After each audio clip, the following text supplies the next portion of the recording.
दिल्ली में केंद्रीय कैबिनेट की बैठक शुरू। पीएम आवास पर हो रही है बैठक। कोरोना वैक्सीनेशन, यूपी चुनाव और जम्मू कश्मीर पर चर्चा संभव। माना जा रहा है कि बैठक में केंद्रीय मंत्रिमंडल विस्तार पर भी चर्चा हो सकती है। दिल्ली में सर्वदलीय बैठक से पहले आज चुनाव आयोग की जम्मू कश्मीर के डिप्टी कमिश्नर्स के साथ बैठक है। विधानसभा क्षेत्रों के परिसीमन पर होगी चर्चा। वहीं जम्मू कश्मीर की आरक्षित सीटों की जानकारी जुटा सकता है चुनाव आयोग। जम्मू कश्मीर को लेकर एक बार फिर राजनीतिक हलचल तेज हो गई है। पीएम मोदी की सर्वदलीय बैठक से पहले घाटी में 48 घंटे का हाई अलर्ट। पीएम ने कल बुलाई है बैठक। जम्मू कश्मीर के सभी दलों को बुलाया। मीटिंग से पहले महबूबा मुफ्ती के खिलाफ विरोध प्रदर्शन। जम्मू में महबूबा मुफ्ती के बयान के बाद जबरदस्त नारेबाजी की गई और महबूबा मुफ्ती ने कहा था कि जम्मू कश्मीर पर पाकिस्तान से भी बात होनी चाहिए। श्रीनगर के कनीपोरा इलाके में आतंकी हमला हुआ है। एक पुलिस इंस्पेक्टर शहीद हो गया है। नमाज पढ़कर घर लौट रहे इंस्पेक्टर पर आतंकियों ने घात लगाकर हमला किया। आतंकी संगठन टीआरएफ ने हमले की जिम्मेदारी दी।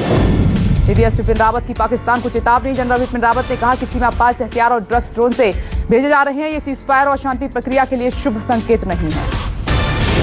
राहुल गांधी से नहीं मिले सीएम अमरिंदर सिंह और वापस पंजाब लौटे हैं। कल दिल्ली में 3 सदस्यों की कमेटी से मिले थे कैप्टन।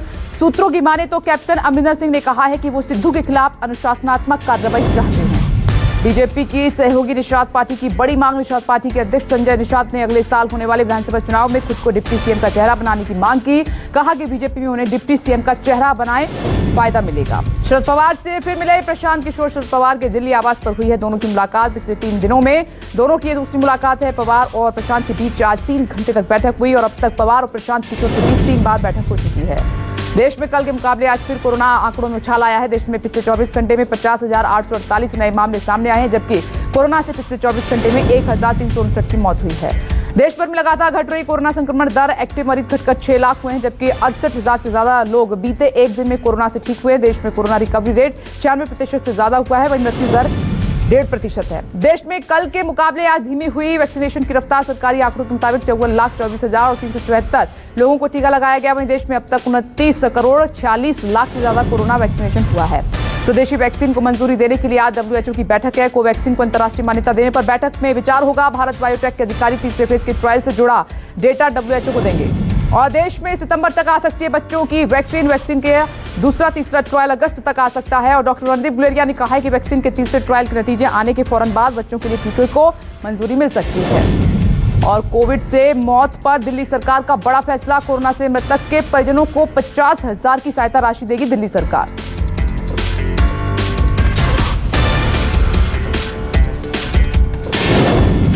और देश में डेल्टा प्लस वेरिएंट ने बढ़ाई चिंता। महाराष्ट्र, मध्य प्रदेश और केरल में डेल्टा प्लस वेरिएंट के मरीज आने शुरू हो गए हैं। स्वास्थ्य मंत्रालय ने डेल्टा प्लस को वेरिएंट ऑफ कंसर्न यानी कि कोरोना चिंताजनक वेरिएंट घोषित किया है।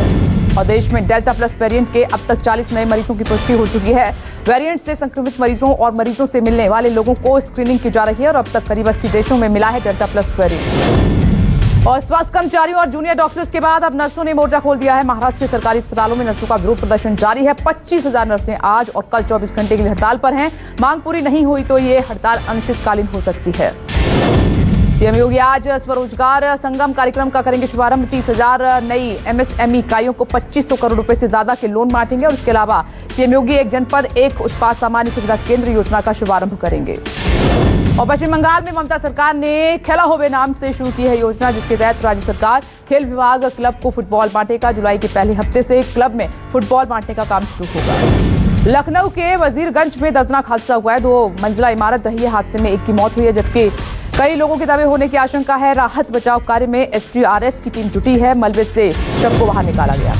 एफएटीएफ की आज बेहद अहम बैठक। पाकिस्तान को ग्रे लिस्ट से बाहर निकालने पर हो सकता है फैसला। आतंकियों से कनेक्शन और आर्थिक मदद पहुंचाने के मामले में ग्रे लिस्टेड है पाकिस्तान।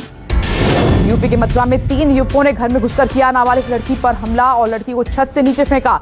2 मंजिला छत से गिरने से लड़की की रीढ़ की हड्डी टूटी। पूरी वारदात सीसीटीवी कैमरे में कैद हुई है। दोनों युवक गिरफ्तार। भारत ने दुबई की उड़ानें आज से शुरू हुई हैं और डेल्टा वेरिएंट के खतरे को देखते हुए दुबई ने भारत से आने वाले यात्रियों के लिए नए प्रोटोकॉल की घोषणा की है। इसके तहत भारत से सिर्फ वैध निवास और वीजा धारक यात्रियों को आने की अनुमति मिलेगी। केंद्रीय कर्मचारियों के महंगाई भत्ते को लेकर 26 जून को मोदी सरकार की अहम बैठक है। कोरोना के कारण महंगाई भत्ते में बढ़ोतरी पर लगी रोक पर चर्चा होगी।